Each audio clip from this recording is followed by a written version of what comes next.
which is on organization.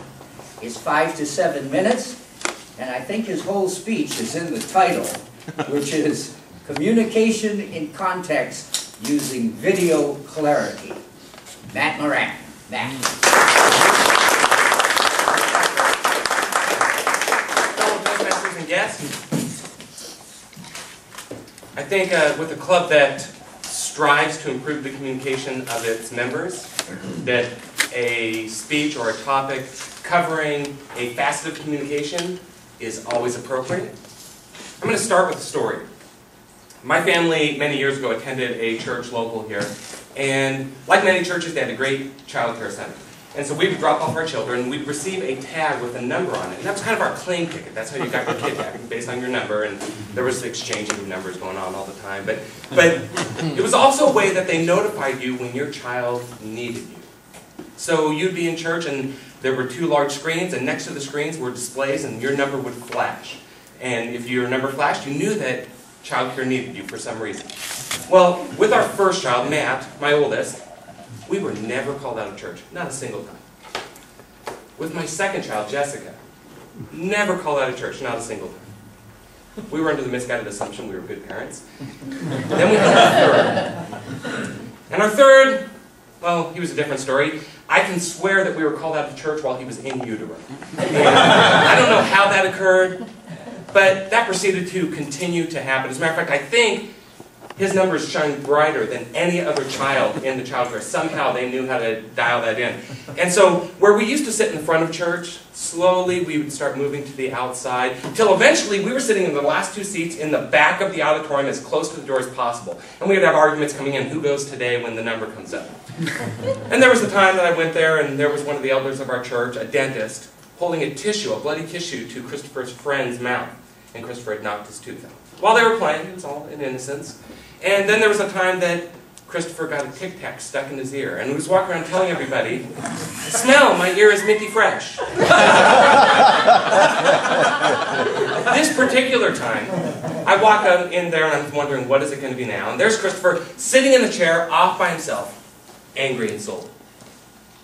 And the woman running the child care, she approached me, pursed lips, and she was that nice, white-haired church lady. In a more traditional church, she would have been the piano player singing hymns. And she approached me and said, "Christopher's been very misbehaved today. Very. A lot of problems." I said, "Really? What?" "Well," she kind of in a hushed tone said, "He's telling everybody he wants to be a pimp."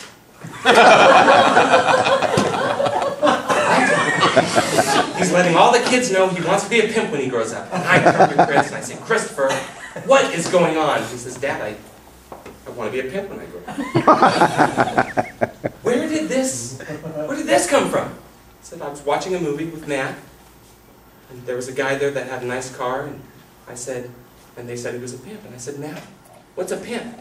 And his older brother, not wanting to answer the question, said, 'A rich guy.'" And I turned to the lady and I said, "Did you get context for what he was saying, what his intent was? Because given that context, I want to be a pimp too." That's his full understanding. That brings us to our point. Communication in context is critical. We live in a communication age, and a communication age where tools come at us with immediacy and rapidness that we're just, learning to adopt. And with all these tools, you'd think that communication would have improved, but I think in this group here, we'd understand that communication has really suffered. Now, I'm an expert in the technology field, and as an author, published many times over, I might contend that I'm also an expert in communication, an erudite, and knowledgeable communicator. So I'm going to offer some information about and some guidance on this. Now we have all these tools that come at us rapidly. We have email, we have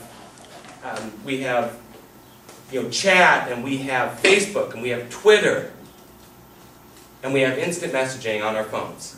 And you'd think our communication would have improved, but we know it suffered. And how many people have received that emails that poorly punctuated, that poor grammar, or those, even worse, that are just one big stream block of text? And by the way, I warn you, if you send me one of those, and I've done this with clients and even prospective clients, I will reply with a, please break up your thoughts, this is unreadable. Because I just can't read it, it's just too much. You've received those, I'm sure you've received those. Or text messaging that rather than clarify confuses because you've got the LOLs and the abbreviations that make them virtually undecipherable. And there are other problems with that as well. I have a smartphone now, but in the past I had one of those phones with predictive text dialing. So you could actually type a word and it would determine what the word you wanted was, and you could cycle through the words that were possible in that number combination. For instance, 6288 is Matt. That's Matt. That's my name. Well, I had wanted to send my son a message to take his sister home from church, and I said, Matt, can you take Jess home? But in my haste, the message actually came out as, can you take Les Good? Because Les comes before Jess in that predictive dialing, and good comes before home. And his response of question mark, no, question mark, was really, made me angry. And I responded back and I said, why are you being a jerk? It's not even out of your way. And he said, what are you talking about? We got in an angry conversation over the phone until I looked at my message and realized, I started laughing. I said, we could start World War III with this. So we live in an age where communication's suffering through some of the tools that we have. And I don't think it's going to go away anytime soon. But I'm going to offer a prescriptive solution. And my prescriptive solution for much of it is video. Video is available to virtually everybody on their PC. There's almost, if you don't have a webcam for $100, you can have the tools you need to create a relatively decent video. And video is, there are services that are free and rapid to implement. Places like YouTube. And so a message to my daughter, which would be a communication that I could type out, I can send her a quick email, a personal message, where she's connecting with me directly. Or to businesses, explain a concept that makes a lot more sense because I've been able to explain it and I'm a real live dynamic individual.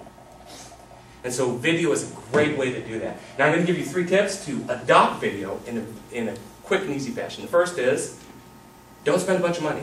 You probably have the tools already. The second is, don't sweat it. Create the video. Get it out there. Because you're going to make a mistake. And the fact is you'll get better over time and people connect with those mistakes. And the third is, set up a personal and a professional account on YouTube. Don't mix the two.